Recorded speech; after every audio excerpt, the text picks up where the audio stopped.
Dan Meader, welcome to the show once again. You've been on a number of times over the years. Yes, we have.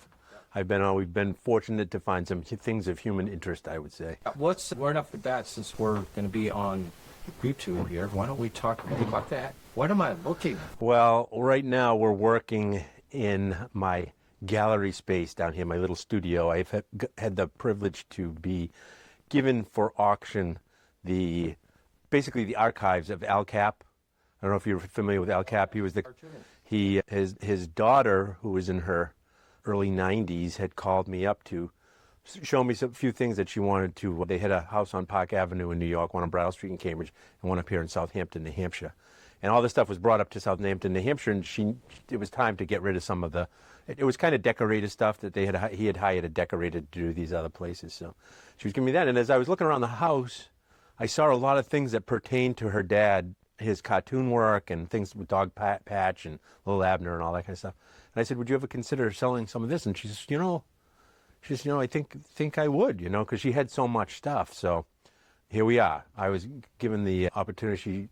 She liked my proposal, and I've been working on it for quite a while now. It's been quite I've dealt with a lot of situations where I've had to deal with archives, for President Kennedy and things like that, all of these massive quantities of paper, photography, all that kind of ephemera.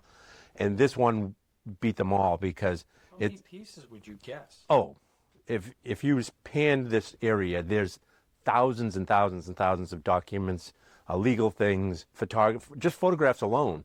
There's thousands and thousands and thousands and thousands of things. So one file box like this, and there's probably 40-something of those. Each one contains how many thousands pieces of paper in it, So I have to read it. I have to know what I'm doing, put it all together. And I have to make some sense of it. So I'm trying to do it kind of like in a chronological.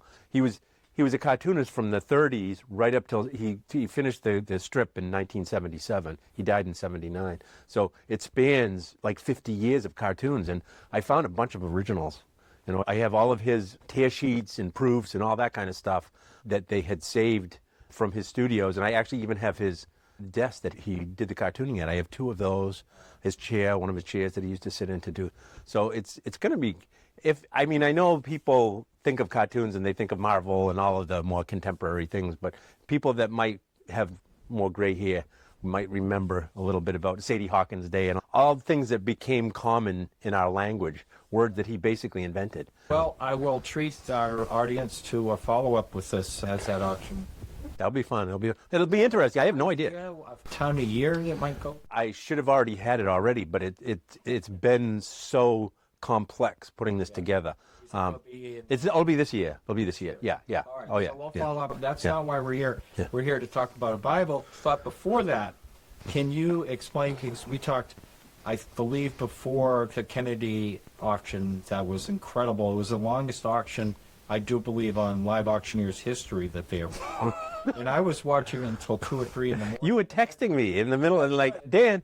5:30. That had to do because people would not stop bidding. The bids just came in. It was incredible. But let's talk about, you were on the Today Show. Oh yeah, it was amongst of other things that we were just talking a little earlier, and talking about interviews and that kind of thing. And I said that was the scariest one ever because that was live in front. Well, yeah, when the news broke about the first big Kennedy auction that we had, this was Dave Powers. Yes. He was the best friend and the curator. Yes. Yep. So when the news first broke, I'm at home. It was like 8 o'clock in the morning. It had come out in a local newspaper. We had done an interview to target NBC, CBS, ABC, Fox, and CNN. All 5 networks were immediately calling here, and all wanted to offer us time. They wanted us to do interviews. Well, I had to choose one over the other. I mean, I was on all of them, but I had to choose one to go live to. And the best avenue was the Today Show. And so they sent cars up for me, my wife, and the dog, and brought us down. It was a whole big rigmarole, but that was the scariest. That was live. You did fine. I watched it. You did fine. And let's tell the audience what that jacket sold for. It was $665,000. Explain what it was. It was John F. Kennedy's, one of his bomber jackets. Everybody's familiar with, he always wore this brown leather bomber jacket that had the presidential seal on it. This was one that he had given gifted to Dave Powers. He had given one to Bobby Kennedy, his brother. And anyway, this was a prize one, and it was Dave Powers'. Dave Powers was his assistant. Yeah, oh yeah. In the White House, he was his assistant, but they were friends since 1946. Since he basically gave him the win for the House of Representatives, Dave Powers. He transformed his campaign and made it possible for him, because he was supporting another candidate, and whoever Dave Powers was at the time, this was in Charlestown, Massachusetts, and whoever Dave Powers said was the one that was going to win, and he had another candidate, but John just had that charisma and that personal, and he just transformed, and they became best buddies. They were best friends. I was so surprised at how small that jacket looked. I had it on.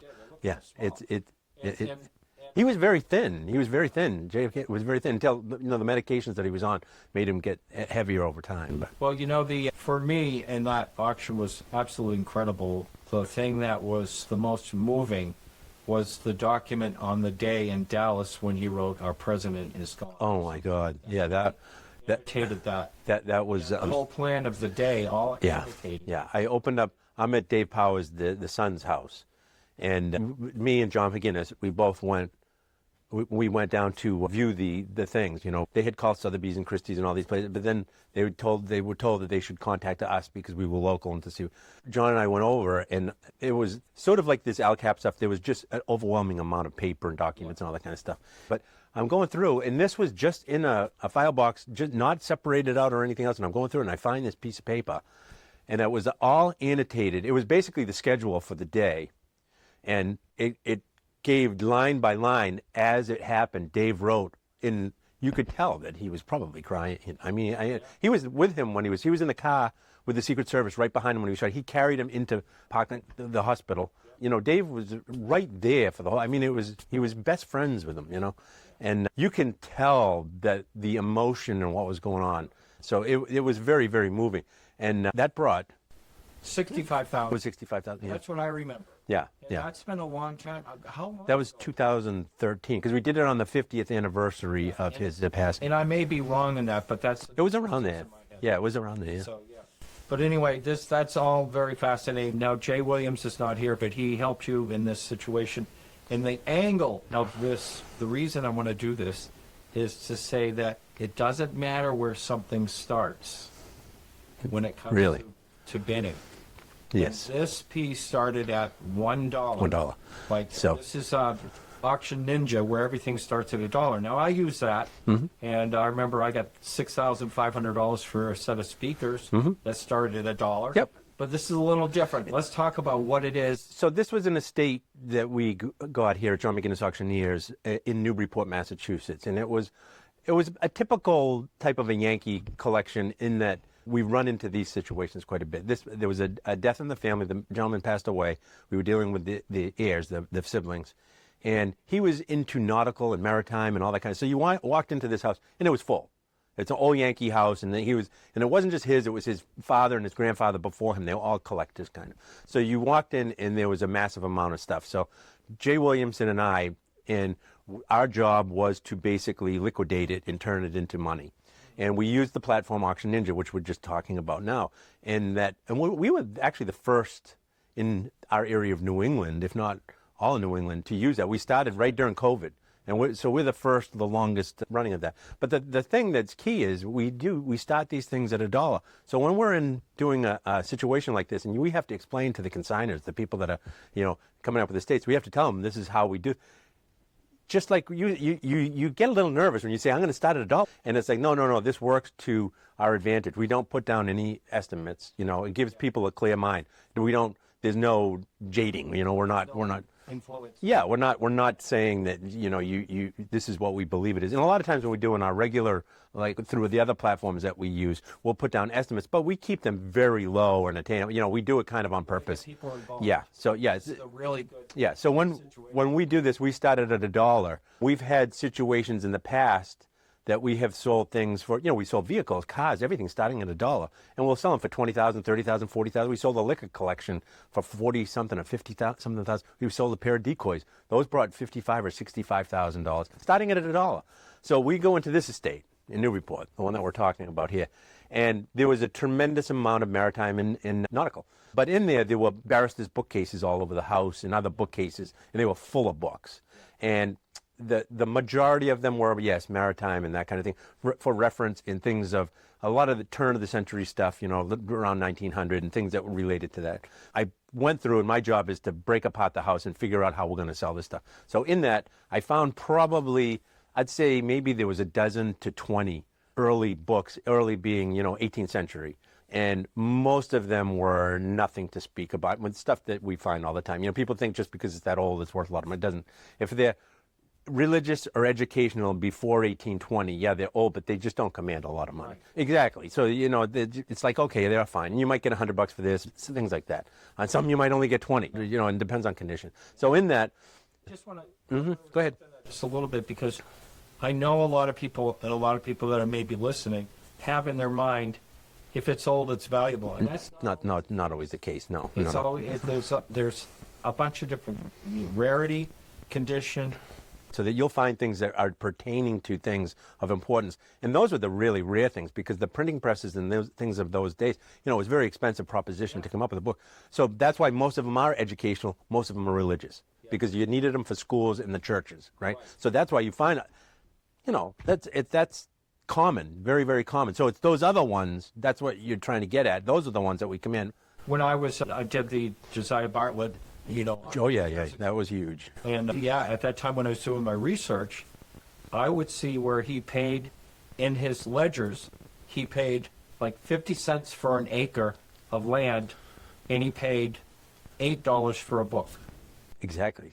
It was very expensive. Yeah, those were their prized possessions. And the mattress maker held in high esteem. Yeah, it's a little different than today. What you think about today is the other things that but those were necessities you needed to have, and that's it's. I know I got way off track here. No, but it's very interesting. So in that group of maybe 12 or 20 things, books and things like that, I had a stack of them, and so we're going through, and I saw the Bible in there. It's a New Testament. It's you'll show pictures of it, I'm sure. It's just a regular book, and it was in not really great condition. It had been written all over. It was just the New Testament, and it had a great date, and it was American, great date and everything. But we looked up the publisher, Jay Williamson. I made a stack of the early books, and then so Jay, as he's going along cataloging, he'll look up to see what we can find out about it, just in case if it's something that's really great or not. So when you looked up this publisher that was in Boston, it was Draper and Phillips, I believe, of the 1770s. The most expensive book that you could find that he did, which was not a Bible, this was just a regular book, was $3,000. So the most expensive one, so that was the most expensive you could find from this 18th century period of this publisher. So we're like, hey, that's great. So we put it in separate, because we did, if you looked at the sale, most of them were groups. I did, a whole bookshelf or multiple shelves, that kind of thing. So this was one of the only books that we put in singularly. And so when we did, and we put the auction basically live, the phone rang right away, and the first person to call was from way out of state, and they're like, they were going to be coming up to pick up some other things they bought from us at another sale, and they said, would it be possible for me to come and look at the books? They didn't give anything specific, but they just wanted to look at. So he comes in, and he's looking at the books, and then it was kind of funny, he's looking at all the nautical things and everything. I mean, there were some nice books there, and but then he asked for the Bible. He says, where's the one? I'm like, thought it was a little odd, this was an antiquarian book dealer, and I'm thinking, why the heck does he want about, I just thought it was kind of funny. I'm like, oh, it's right here. I'm going to pull out and show it to him. He sits down. All right, so this was my first indication, and this was a private showing. I mean, I didn't have anybody there. And he sits in a chair, and he's basically going through every page. Well, I didn't realize what he was doing at the time, but this particular book was not numbered. There were no page numbers. So you had to go and make sure that each page correlated to the next. So he's going through, and he spent probably 20 minutes or so. So anyway, we realized, he's doing that because he thinks it's probably a few $1,000, right? It might go maybe $2,000. We're thinking in that category because we saw the $3,000 price for another book. But like I said, it's a Bible. I mean, it's not going to. So time goes on. When we have one of these Auction Ninja sales, we have them online usually about 30 days, sometimes 3 weeks, sometimes a month or whatever, right? And that gives people plenty of time. We do our own marketing and that kind of thing, and Auction Ninja supplies us the avenue to be able to have it online so that people can go and search the auction, ask questions, they'll call us for other photography, whatever. And it gives you plenty of opportunity. That's why we're very, very happy with the way things can work when we do that, because it opens up the whole world. That's why we don't mind starting and stuffing at stuff at $1. You start it, and it's like word gets out. The people, and it's like, and especially if it's something great, they're going to keep it to themselves, or they're going to look for the people that need to know and everything. So as time goes on, I have a few other people coming looking at the books and everything, but nobody's making a big deal out of it. And again, the auction is online now. There were no bids on the Bible. Right? There's nothing on it. If you look at our sales, most of the bids don't come in till the last couple of days. Right. So you're looking at it and everything. It's just totally normal. It's what we totally expect and everything. And a couple more people calling to look at the books and stuff. And then we had a preview. And then during the preview, I had a total of 7 people that really were specific about this particular Bible book. And so then I knew, I said, okay, we're all set. This is going to go for a few $1,000, $2,000-$3,000. I'm thinking, that's great. Yeah. That's great. I have no problem with $2,000-$3,000. The day of the auction, we had our last preview, and we had a good full house. There was a lot of people. It was very, very, one of the most active previews that we've had. And it was in a beautiful location in Newburyport, and a lot of houses around. So everybody was coming to Rubberneck and to look and see what they wanted to bid on. So I'm there, and I'm working, and my name and phone number are in Auction Ninja on every single lot. So the people are calling me during the course of the auction, and they'll have questions. Some are really important questions. Others are they have never bid before. So I have to, treat all of these different things. So I had an hour. We stopped the preview, and the auction was going to start at 1. So I just stopped it I said, I got to grab something to eat. So I can get home, and I needed to be all set, have all my stuff ready for all the questions that come in so I can follow the sale. And I'm just pulling into my house, and the auction still hasn't started yet, but it's very, very close to 1 o'clock when the auction was going to start. And Jay Williamson calls me, and he says, Dan, are you watching? I said, no, I'm just getting in the house right now. And I had looked, and the auction was up when I left. It was up to $500. Great. I was thrilled, So when I left the house, it was up to $500. I'm like, that's wonderful, It's like, we had other things that were going to bring, many thousands of dollars in the sale. I mean, it was a nice sale. This was something probably weren't thinking much about. No. I mean, it was just like anything else in the sale. We had a Japanese sword that's brought 9,000. We had things that brought many, many thousands of dollars in the sale, and this was just amongst them. He says, so I'm just getting to the house, and he says, it's up to 20,000. I'm literally stepping out of the car, walking to go into my house. I get into the house, I'm getting my table set up and getting ready, and I go and I click on it again, it's up to 40,000. And then now it's getting close. I forget what lot number was in the sale, but it goes consecutively, starts at 1 o'clock, and each lot in Auction Ninja has basically a little timer, and it gives you the indication of how many minutes you have left to go on that. That's right, and so when it bids, it can drag out on. It can go on. It could go for infinity, and which is what this particular book, I think there were 83 or 93 bids. And it's like and they're not bid. Sometimes they bid, and it's painful because they're just doing little increments, And that Auction Ninja, we don't know what people leave for bids. We have no idea, and they have their own schedule of increments. So when it hits a bid, like to say it's supposed to come up at 1 o'clock, like it comes up at 1 o'clock, and someone bids, and the timer goes on for what is it? So what it's 5 minutes once you're within the 5 minutes. Yeah. So you'll have a regular timer on there. So the auction started at 1 o'clock. It would say lot number 50 or something like that. It was a few lots in.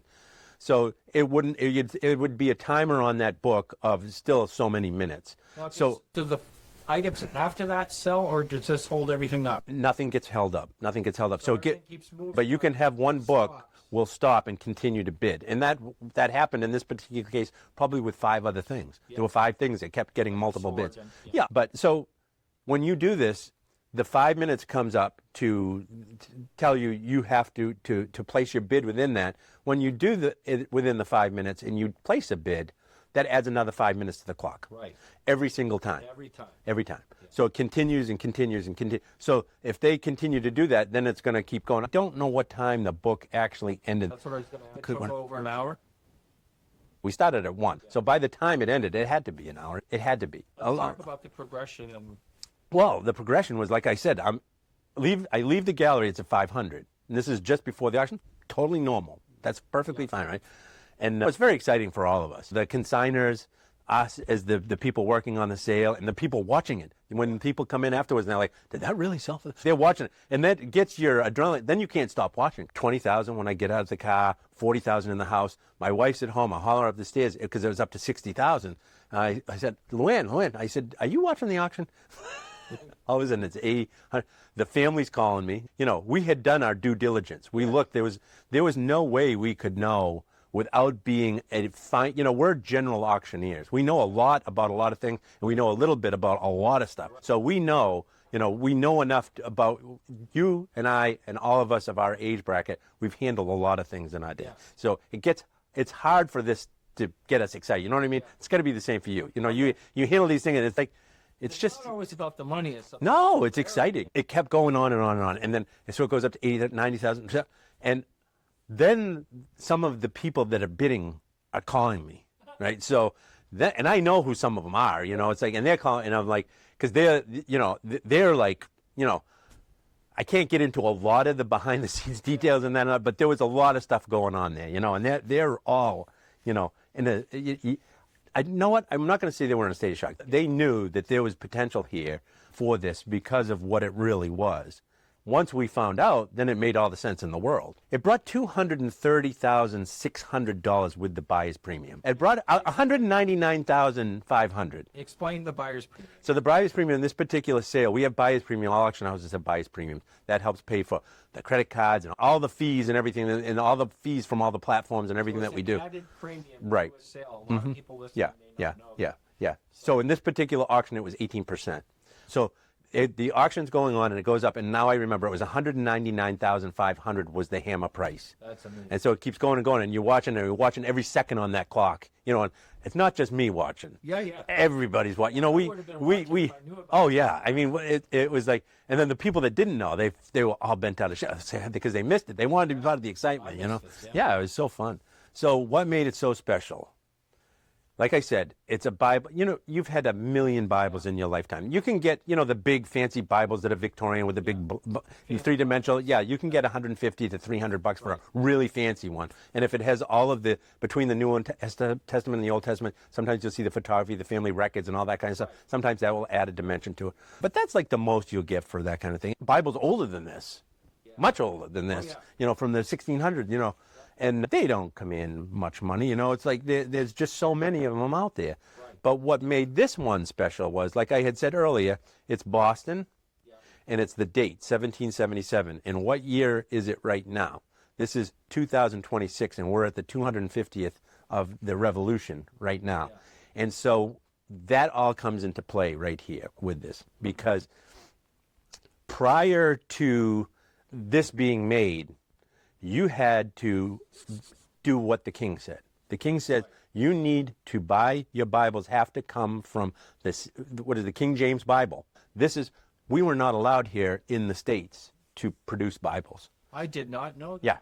Did you know that? No! But that was part of the requirement. So this particular Bible was Boston, 1777, and it's the only known version of this Bible.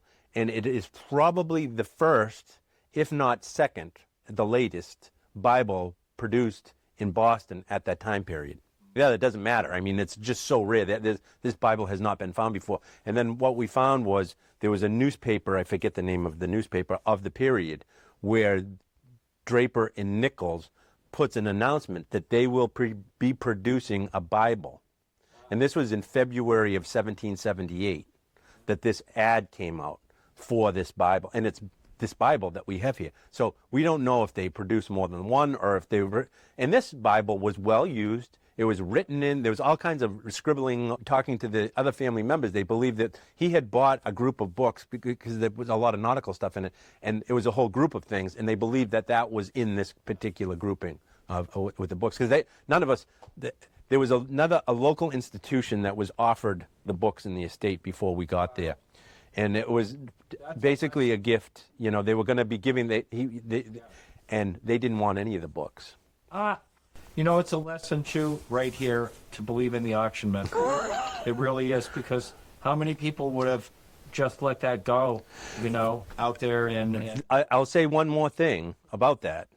And this is from a well-known book person, book dealer that I know very well. I've known him forever.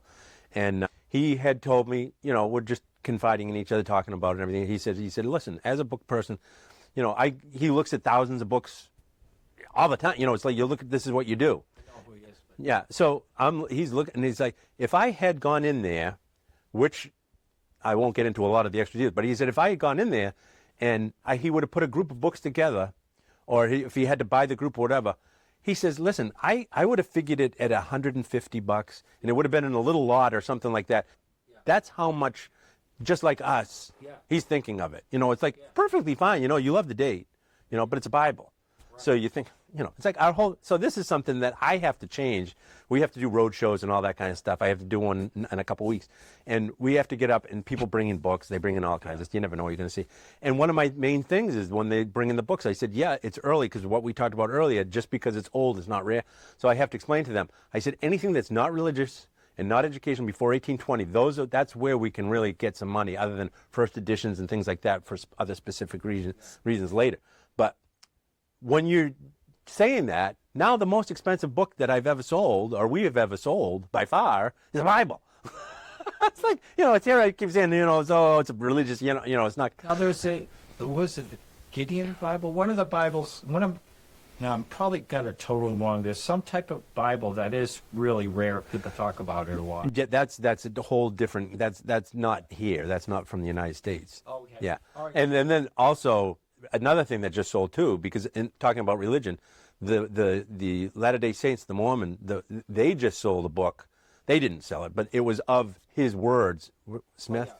I think that brought around the same price. It was either $230, $240, or something like that. Right? Same prices, wow. And that was like within a month of this. So 2 religious books, I mean, the most we've sold books for $40,000 before, and my father was a bookman himself. My father would have, he was always looking for the Tamerlane. That was the Holy Grail, was looking for the Tamerlane, the Edgar Allan Poe, proper Bostonian. So my father had looked at that his whole life, and they sell for $100 and something thousand. If my father was alive today and he saw that we got, he would just be flabbergasted. It's just impossible to know.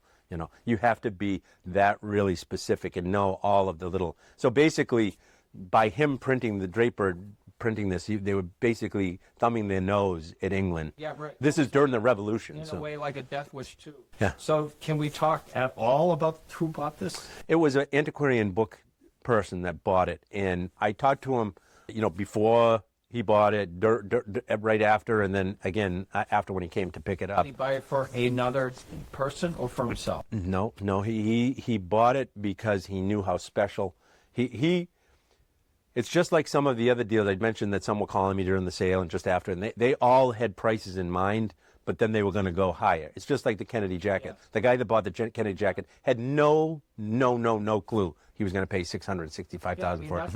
And why auctions work so well. That's right. Because you get emotional about it. It's the beauty of an auction. Hell, I went this far. And I was You don't know who you're bidding against or anything else, but you don't want them to have it, and you want to give it a try. And the bottom line is, it still could have been, a great value. That's what they all said. We're none of us from what I found out afterwards, it was so well advertised in the book community that all of the proper people,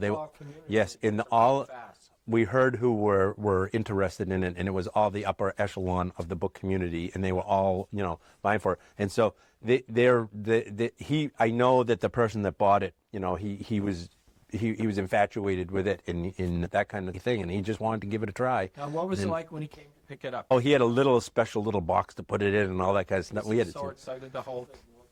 During the course of the previews in Pryor, with people privately coming. I had 7 people. I'm thinking $3,000, which is a lot of money for a book. That's great. I'd let them look at it for 20 minutes for $3,000. I don't care. But it was just dumbfounding. We were just flabbergasted. It's so extraordinary to be able to, and this is what you've done your whole life, is you're putting these, and your father before you. You take these things, and we're the ultimate recyclers.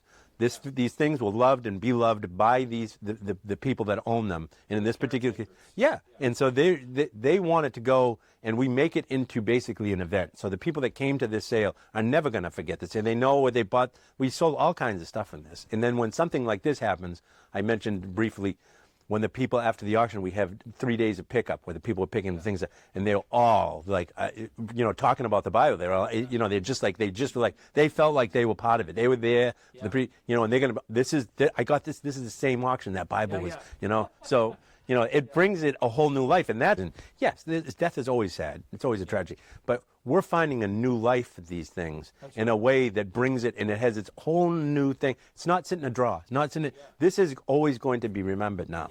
So it amazed me to see an auction of any type, but I mean, like you said, the ultimate recycler. Yes, it's so much better to have like a little piece of history. That's right. Right, and be part of it. They all felt like they were part of this sale. You're watching it, and they're all just as excited. It's like you see that thing there, and all of a sudden it's up to 100,000, 110, 120, 130, 100, and you're sitting there like, and a lot of the things are selling for 400, 250. It's like, what is going on? Yeah, I was really amazed.